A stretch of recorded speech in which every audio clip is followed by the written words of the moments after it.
Hey guys, Bharti foundation में आपका स्वागत है। मेरा नाम है प्रतीक्षा देसाई। आज हम एक बहुत ही इंपॉर्टेंट टॉपिक के ऊपर डिस्कस करने जा रहे हैं, अर्बन हीट आइलैंड्स के बारे में। आज हम ये देखेंगे कि अर्बन एरियाज़ में हीट वेव्स इतनी ज़्यादा क्यों बढ़ रही है, अर्बन एरियाज़ में हीट आइलैंड्स क्यों क्रिएट हो रहे हैं, उसके पीछे के रीजंस क्या क्या हैं, किस तरीके से हम इस प्रॉब्लम को मिटिगेट कर सकते हैं, सारी चीज़ें समझ में आएंगी। तो चलिए ज़्यादा देरी ना करते हुए आज की हमारी डिस्कशन स्टार्ट करते हैं। लेकिन उससे पहले आप सभी को एक बार रिवाइव करना चाहती हूँ कि अगर आप कोल्हापुर से बिलोंग करते हैं तो अभी आपको कॉम्पिटिटिव एग्जाम्स की प्रिपरेशन के लिए पूना मुंबई जाने की कोई ज़रूरत नहीं है, क्योंकि कोल्हापुर में ही हमने आपके लिए भारती फाउंडेशन की नींव रखी है, जहाँ पर आप कॉम्पिटिटिव एग्जाम जैसे कि एमपीएससी, बैंकिंग, पीएसआई सभी की प्रिपरेशन आसानी से कर सकते हैं। फैबुलस एंड स्पेशियस क्लासरूम्स के साथ साथ यहाँ पर आपको टेक्नोलॉजी बेस्ड टीचिंग प्रोवाइड किया जाता है। ओवरऑल अभी आप लर्निंग का एक अमेजिंग एक्सपीरियंस कोल्हापुर में ही पा सकते हैं। कोल्हापुर कर अब देर किस बात की है, चलिए भारती फाउंडेशन में आज ही अपना एडमिशन फिक्स करते हैं। हमारा एड्रेस है A ward near 8 number school, old Washinaka road, Shivaji Peth, Kolhapur. And हमारे कॉन्टैक्ट नंबर्स है 9175057465 और 9766155566। तो इनमें से किसी भी कॉन्टैक्ट नंबर पर कॉल करके आप अपनी क्वेरीज भी पूछ सकते हैं, प्लस एडमिशन भी कर सकते हैं। चलिए अभी हमारी डिस्कशन कंटिन्यू करते हैं। ये टॉपिक इतना ज़्यादा न्यूज़ में क्यों है, अर्बन हीट आइलैंड्स इतने न्यूज़ में क्यों है? क्योंकि रिसेंटली इंडिया के सेवरल पार्ट्स में ये देखा गया है कि अर्बन एरियाज़ में सीवियर हीट वेव्स एक्सपीरियंस की जा रही है। स्पेसिफिकली रूरल एरियाज़ के कंपेयर में अगर हम अर्बन एरियाज़ एंड सिटीज़ में देखें तो यहाँ पर टेम्परेचर बहुत ज़्यादा हाई हो रहा है। एंड इस फिनोमिनॉन को एक्सपर्ट्स के द्वारा अर्बन हीट आइलैंड्स इस तरीके से रेफर किया गया है, इस तरीके से नाम दिया गया है। तो इसी को हम अर्बन हीट आइलैंड्स बुला रहे हैं, ठीक है। तो अभी हम अर्बन हीट आइलैंड की प्रॉपर डेफिनेशन क्या है वो समझ लेते हैं। अर्बन हीट आइलैंड एक लोकल या फिर टेम्पररी फिनोमिना होता है, जहां पर सिटी के कुछ सर्टन पॉकेट्स सराउंडिंग एरिया के कंपेयर में हायर हीट लोड को एक्सपीरियंस करते हैं। मान लीजिएगा एक ही पर्टिकुलर सिटी में ये एक पहला एरिया है, यहाँ पर दूसरा एरिया है, तो ये जो दूसरा एरिया है वो पहले एरिया के कंपेयर में ज़्यादा हीट लोड को एक्सपीरियंस करेगा। और ये जो टेम्परेचर वेरिएशन देखने को मिलता है वो 3 से 5 डिग्री सेल्सियस का देखने को मिलता है। इसका मतलब ये है कि मान लीजिएगा पहले एरिया में अगर टेम्परेचर 27 डिग्री सेल्सियस का है तो दूसरे एरिया में ये 32 डिग्री सेल्सियस का देखने को मिल सकता है। तो इस तरीके से टेम्परेचर वेरिएशन देखने को मिलता है और इसी को हम अर्बन हीट आइलैंड बुलाते हैं। तो ये जो एक पर्टिकुलर एरिया में हीट का राइज होता है वो किस वजह से होता है, तो हमें तो पता ही है, सिटी एरिया में हाउसेस एंड बिल्डिंग्स कंक्रीट से बनाए जाते हैं और ये जो कंक्रीट होता है वो हीट को अपने अंदर ट्रैप करके रखता है, वहाँ से हीट इजीली डिसिपेट या फिर रिलीज नहीं हो पाती और इस वजह से टेम्परेचर बढ़ जाता है। अर्बन हीट आइलैंड की एक सिंपल डेफिनेशन हम कैसे बना सकते हैं? अर्बन हीट आइलैंड एक ऐसा फिनोमिना है जहाँ पर कंक्रीट से बनाए हुए इस्टेब्लिशमेंट में हीट ट्रैप हो जाती है, राइट। तो अभी हम ये देख लेते हैं कि ये जो अर्बन एरियाज़ है या सिटीज़ है वो रूरल एरियाज़ के कंपेयर में इतने ज़्यादा हॉटर क्यों बनते जा रहे हैं, क्या इसके पीछे रीज़न है? तो इसके पीछे का सबसे मेन रीज़न है ग्रीनर लोकेलिटीज़ की कमी होना, या फिर आप ऐसा बोल सकते हैं डिफॉरेस्टेशन, राइट। क्योंकि हमें तो पता ही है, हम बहुत ही पहले से ही पढ़ रहे हैं कि जहाँ पर ग्रीनर लोकेलिटीज़ होती है वहाँ पर नॉन ग्रीन लोकेलिटीज़ के कंपेयर में लोअर टेम्परेचर देखने को मिलते हैं, क्योंकि जो प्लांट्स होते हैं, ट्रीज होते हैं, फॉरेस्ट होते हैं, वो हीट को रेगुलेट करने का काम करते हैं। एंड स्पेसिफिकली सिटीज़ के कंपेयर में रूरल एरियाज़ में ग्रीन कवर काफ़ी ज़्यादा देखने को मिलता है, जैसे यहाँ पर प्लांटेशंस होते हैं, फार्मलैंड्स होते हैं, फॉरेस्ट होते हैं, ट्रीज होते हैं, जो अर्बन एरियाज़ में अभी कम देखने को मिल रहे हैं, राइट। एंड ये जो प्लांट्स होते हैं हीट को रेगुलेट करने का बहुत अच्छा काम करते हैं, क्योंकि प्लांट्स ट्रांसपायरेशन के प्रोसेस के थ्रू टेम्परेचर को रेगुलेट करते हैं, राइट। तो अगर ग्रीनरी ही नहीं होगी तो ट्रांसपायरेशन की प्रोसेस भी अच्छी तरीके से नहीं हो पाएगी एंड जो हीट है वो रेगुलेट नहीं हो पाएगी।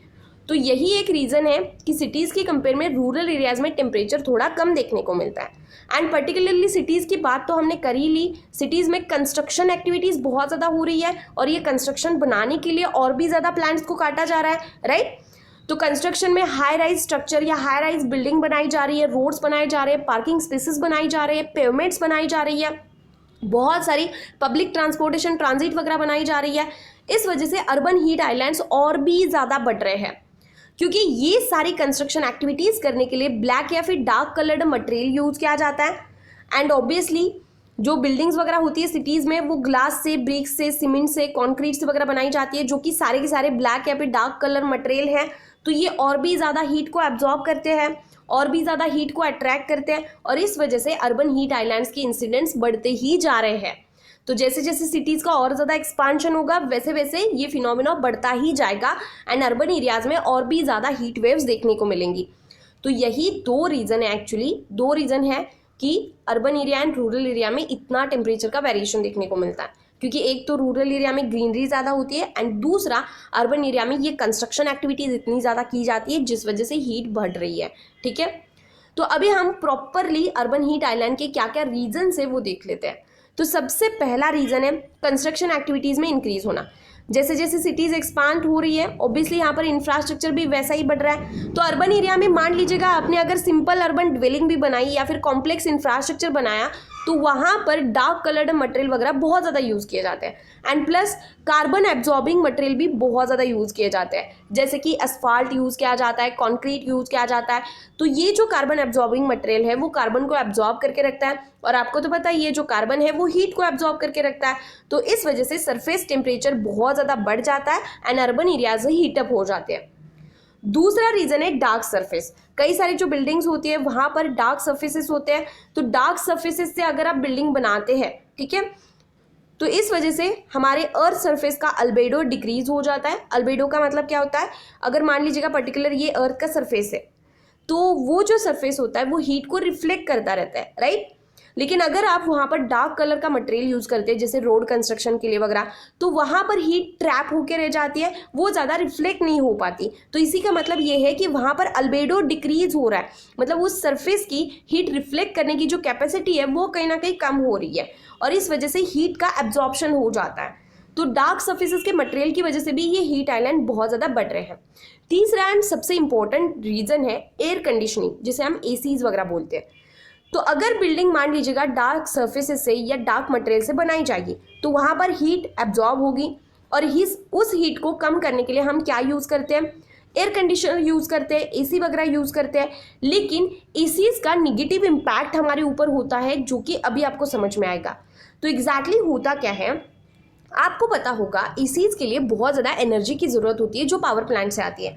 तो जितना ज़्यादा आप एसी को यूज़ करोगे उतना ही ज़्यादा एनर्जी का कंजम्पशन होगा एंड पॉल्यूशन काफ़ी ज़्यादा बढ़ जाएगा, क्योंकि ये जो एयर कंडीशनर्स होते हैं वो एटमॉस्फेरिक एयर के साथ हीट को एक्सचेंज करते हैं। तो इससे लोकल हीटिंग और ज़्यादा बढ़ जाती है, क्योंकि आपने भी नोटिस किया होगा अगर आपने पंखा वगैरह लगाया, एसी वगैरह लगाया तो पहले पहले तो ठंडी हवा आती है लेकिन बाद में थोड़ा थोड़ा हीटअप होना शुरू हो जाता है।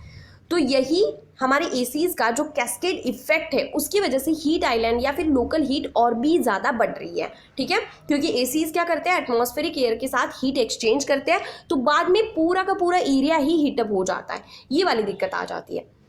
इसके बाद चौथा रीज़न है अर्बन आर्किटेक्चर। जैसे कि हमने थोड़ी देर पहले डिस्कस किया था, बिल्डिंग्स वगैरह डार्क कलर के मटेरियल से बनाई जा रही है, बहुत ऊंची ऊंची बिल्डिंग बनाई जा रही है। तो जब हम इस तरीके से टॉल बिल्डिंग्स बनाते हैं एंड ऑब्वियसली सिटी एरिया में बहुत ज़्यादा नैरो स्ट्रीट्स होती है, तो इस वजह से एयर का जो नेचुरल सर्कुलेशन है वो पूरी तरीके से हिंडर हो जाता है, बिगड़ जाता है और इस वजह से वाइंड स्पीड भी रिड्यूस हो जाता है। तो अगर मान लीजिएगा एयर का सर्कुलेशन, जो नेचुरल सर्कुलेशन है वही कम हो गया तो नेचुरल कूलिंग इफेक्ट भी रिड्यूस हो जाएगा और इस इफेक्ट को हम अर्बन कैनियन इफेक्ट बोलते हैं। तो ये वाली जो टर्म है आपको एग्जाम में पूछी जा सकती है कि अर्बन कैनियन इफेक्ट क्या है। तो यहाँ पर आपको पता होना चाहिए, टॉल बिल्डिंग्स की वजह से एंड नैरो स्ट्रीट्स की वजह से एयर का नेचुरल सर्कुलेशन हिंडर हो जाता है, कम हो जाता है और इसी को हम क्या बोलते हैं, अर्बन कैनियन इफेक्ट बोलते हैं, ठीक है।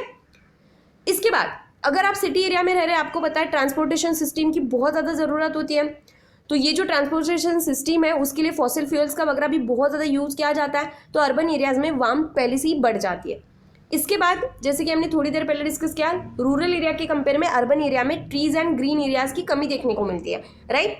तो ये जो ट्रीज होते हैं वो ट्रांसपायरेशन करते हैं ताकि हीट को रेगुलेट कर सके, लेकिन अगर ट्रीज एंड ग्रीन एरियाज ही नहीं होंगे तो ऑब्वियसली ना ही ट्रांसपायरेशन की प्रोसेस होगी, ना ही शेड आपको मिलेगी और ना ही कार्बन डाइऑक्साइड का रिमूवल होगा। क्योंकि आपको पता होगा ट्रीज जो होते हैं वो कार्बन डाइऑक्साइड को क्या करते हैं, एब्जॉर्ब करते हैं, राइट। तो अगर ट्रीज नहीं होंगे तो कार्बन डाइऑक्साइड ज़्यादा रिमूव नहीं हो पाएगा, ज़्यादा ट्रीज के द्वारा एब्जॉर्ब नहीं किया जाएगा, तो वो ऐसे एटमॉस्फेयर में ही रहेगा। तो अगर कार्बन डाइऑक्साइड एटमॉस्फेयर में रहता है वो ज़्यादा हीट को ट्रैप करके रखता है, ठीक है। So basically trees and green areas की कमी होने की वजह से सराउंडिंग एरिया को कूल करने की जो प्रोसेसेस है वही कम हो जाती है, ठीक है। तो तो ये सारे रीज़न हैं जिसकी वजह से हीट एरिया ज़्यादा बढ़ रहे हैं। तो अभी हम ये देख लेते हैं कि इस प्रॉब्लम का सोल्यूशन हम कैसे निकाल सकते हैं, इन अर्बन हीट आइलैंड को हम रिड्यूस कैसे कर सकते हैं। तो पहला सॉल्यूशन यही है कि ग्रीन कवर को या अफॉरेस्टेशन को बढ़ाना है, क्योंकि जैसे जैसे आप प्लांटेशन को बढ़ाएंगे, ग्रीन कवर को ज़्यादा बढ़ाएंगे, तो अर्बन एरियाज में ये हीट लोड को हम कम कर पाएंगे। दूसरा यहाँ पर सॉल्यूशन हम ऐसे निकाल सकते हैं कि अर्बन हीट आइलैंड्स को रिड्यूस करने के लिए पैसिव कूलिंग का इस्तेमाल कर सकते हैं। ठीक है, अब ये पैसिव कूलिंग क्या होती है? देखिए, एंशिएंट जो इंडियन बिल्डिंग्स वगैरह हुआ करती थी, उनको कुछ इस तरीके से डिज़ाइन किया जाता था कि वो नेचुरली वेंटिलेटेड है। अभी क्या हो रहा है, अर्बन एरियाज में टॉल बिल्डिंग्स बनाई जा रही है, ऊपर से ग्लासेस से वगैरह बनाई जा रही है, तो ऑब्वियसली जो हवा होती है या फिर जो नेचुरल वेंटिलेशन होता है वही कहीं ना कहीं कम हो गया है। तो आईपीसीसी की रिपोर्ट के द्वारा भी ये बोला जा रहा है कि अगर हम सिटीज़ को एंशिएंट इंडियन बिल्डिंग डिज़ाइंस के अकॉर्डिंग बनाएंगे तो वो नेचुरली वेंटिलेटेड रहेंगी, तो वहाँ पर एसीज वगैरह ज़्यादा नहीं बिठाने पड़ेंगे क्योंकि वो नेचुरली वेंटिलेटेड रहेगी, राइट। तो अर्बन एरियाज में जो भी रेसिडेंशियल या फिर कमर्शियल बिल्डिंग्स हैं उनको हमें नेचुरली वेंटिलेटेड या फिर पैसिव कूलिंग टेक्नोलॉजी के थ्रू बनाना चाहिए, ताकि हीट को भी कम किया जा सके एंड ग्लोबल वार्मिंग को भी कम किया जा सके। तो ये आईपीसीसी की रिपोर्ट में बताया है, तो ऑब्वियसली एक ऑथेंटिक डाटा है, इसका इस्तेमाल आप कर सकते हैं। तो पैसिव कूलिंग टेक्नोलॉजी के बारे में ज़रूर याद रखना, ये एसीज के लिए एक अल्टरनेटिव माना जाता है। ठीक है, इसके बाद हम दूसरी मेथड्स भी यूज़ कर सकते हैं, जैसे कि अप्रोप्रिएट कंस्ट्रक्शन मटेरियल्स को यूज़ कर सकते हैं। कार्बन एब्जॉर्बिंग जो मटेरियल होते हैं, जैसे कंक्रीट होता है या एस्फाल्ट वगैरह होता है, उसकी जगह पर हम दूसरे नेचुरल मटेरियल्स को वगैरह इस्तेमाल कर सकते हैं ताकि हम हीट को मिटिगेट कर सकें। इसके अलावा सबसे इंपॉर्टेंट चीज़, आजकल आप देख सकते हैं सिटी एरिया में जो रूफ या फिर टेरेसेस बनाए जाते हैं वो ब्लैक कलर में बनाए जाते हैं, तो उसको अगर हम वाइट या फिर लाइट कलर में पेंट करेंगे तो हीट का ज़्यादा ऑब्जॉर्प्शन नहीं होगा, हीट ईजिली रिफ्लेक्ट हो पाएगी, क्योंकि वाइट कलर जो होता है हीट को रिफ्लेक्ट कर पाता है, राइट। तो रूफ या फिर टेरेसेस को अगर हम वाइट या फिर लाइट कलर में पेंट करते हैं तो उसका बहुत अच्छा इफेक्ट हमें देखने को मिल सकता है। And plus terrace plantation and kitchen gardening को हम प्रमोट कर सकते हैं ताकि ऑब्वियसली ग्रीनरी बढ़ जाए, राइट। तो ये सारी मेथड्स को हम अपना सकते हैं ताकि हीट आइलैंड्स को कम किया जा सके। सो फाइनली ये हमारे इस वीडियो का अंत। अगर आपको वीडियो पसंद आया हो तो प्लीज़ इसे ज़्यादा से ज़्यादा लाइक कीजिए और शेयर कीजिए ताकि मैं भी मोटिवेट रहूँ। इसी तरीके के अदर एजुकेशनल वीडियोज़ देखने के लिए हमारे चैनल को सब्सक्राइब करना बिल्कुल मत भूलिएगा। So thank you so much for watching this video and all the very best for your exams.